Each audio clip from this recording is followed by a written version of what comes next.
Hello and good morning. सुबह की करीब 10-15 बज रहे हैं और आज ऑफिस जाना है जल्दी जल्दी में। तो आज कुछ रिकॉर्डिंग करना था तो मैं यो कैमरा निकाला और I have started to capture myself. Capture करने से अपने आप को बहुत ज़्यादा कॉन्फिडेंस आ जाता है। आई थिंक आपकी कम्युनिकेशन स्किल भी इम्प्रूव हो जाता है। आपका जो इंट्रोवर्ट और एक्सट्रोवर्ट के बीच में जो आपका ज़रिया है वो भी टूट जाता है। कहीं कहीं आपको कॉन्फिडेंस बिल्ड हो जाता है कि ताकि आप पब्लिक स्पीकर भी बन जाओ। मतलब छोटा मोटा ही सही, बट स्टिल ये बहुत ही अच्छी चीज़ है। मुझे नहीं पता कितनों को क्या असर पड़ता है, तो मुझे तो अपने आप को अच्छा लगने लगा है। मुझे लगता है कि ये जो भी है बहुत सही है और कहीं ना कहीं से मुझे हेल्प कर रहे हैं एज अ पर्सन बिल्ड होने के लिए, मेंटली फिजिकली जैसे भी हो। बट ये मुझे एकदम स्ट्रक्चर दे रहे हैं कि कितना कैसे अपने आप को रखना है या फिर कैसे अपने आप को तैयार करनी है। आज एक बात बतानी थी मुझे। जैसे कि मैं कल ही रात को सोच रही थी कि मैं एक कंटेंट कुछ भी एक वीडियो क्लिप ऐड कर दूँ और कुछ अपना कन्वर्सेशन या कुछ टॉपिक मैं डिस्कस करूँ। बल्कि कल बहुत रात हो गया था तो मेरे पास टाइम नहीं मिला कि मैं कुछ कैप्चर कर पाऊँ। तो आज भी सुबह हो चुका है। मैं बहुत ही ज़्यादा दिन पर दिन आलस और कुंभकर्ण बनती जा रही हूँ, वो बात की बात है। पता नहीं मेरे साथ कितने लोग एग्री करेंगे इस बात को। एक्चुअली बात ये है, ये मेरी नेचर रहा हो सकता है या फिर ये परवरिश हो सकता है कि अपनी फैमिली में ना मैंने ख़ास करके मेरी मम्मी ने मुझे हमेशा ऐसा बताया हुआ है कि कभी भी आपसे कोई बड़े कुछ भी बात करे तो आप उसकी डिसरिस्पेक्ट मत करो।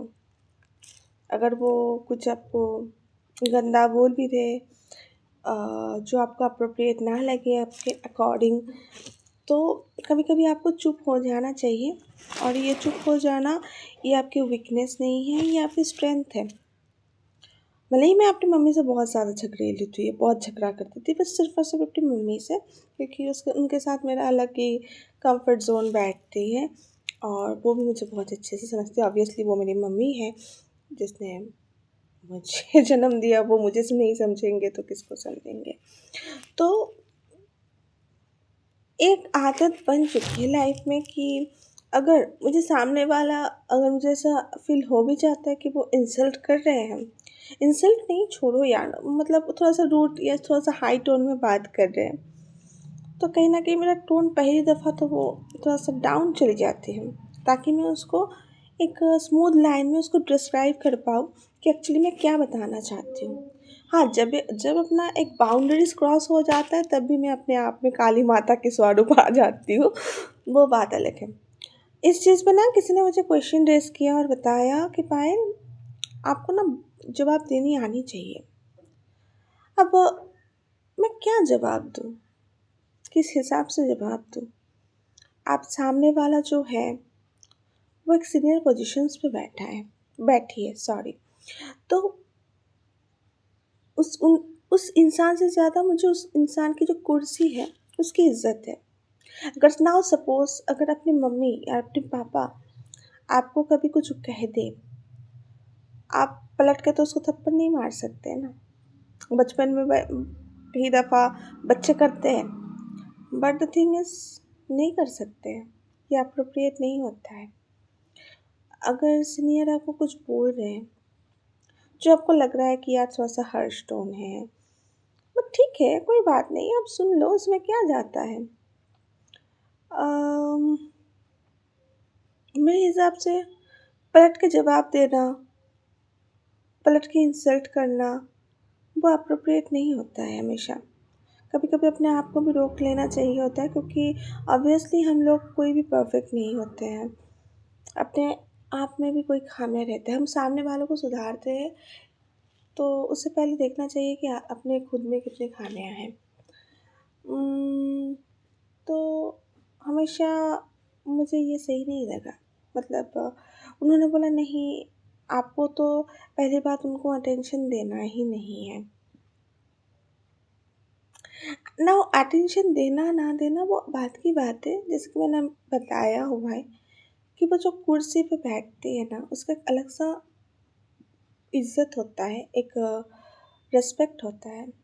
तो कई दफ़ा ना हम उस रिस्पेक्ट को, जो बाउंड्रीज़ है उसको हम क्रॉस नहीं कर सकते हैं।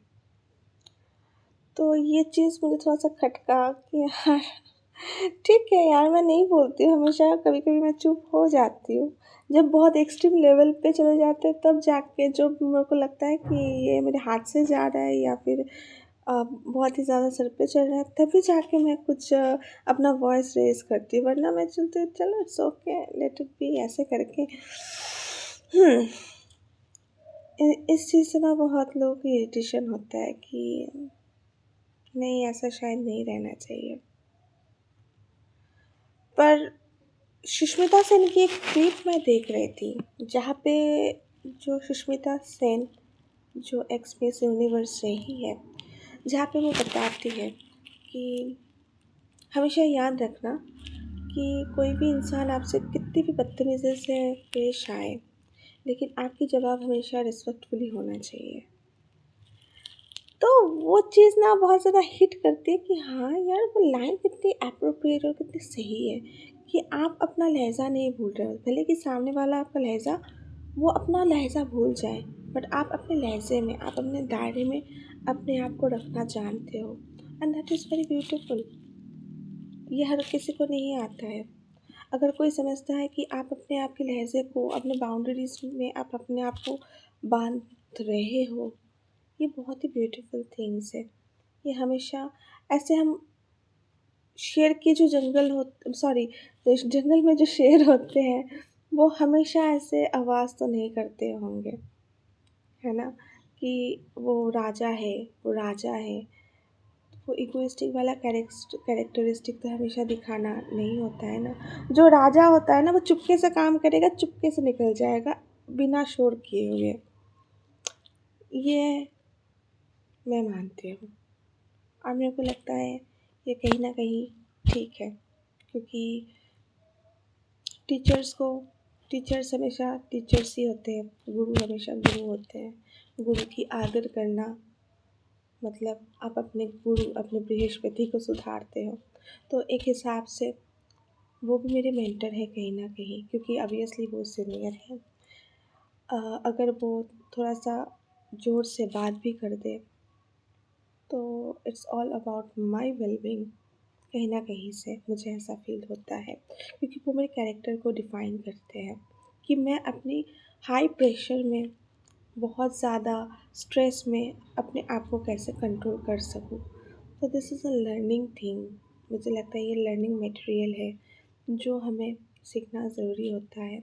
हमेशा अगर हम ऐसे चीखते रहे, चिल्लाते रहे या फिर अपना पावर दिखाते रहे, तो कहीं न कहीं पावर की मिसयूज़ हो जाती है।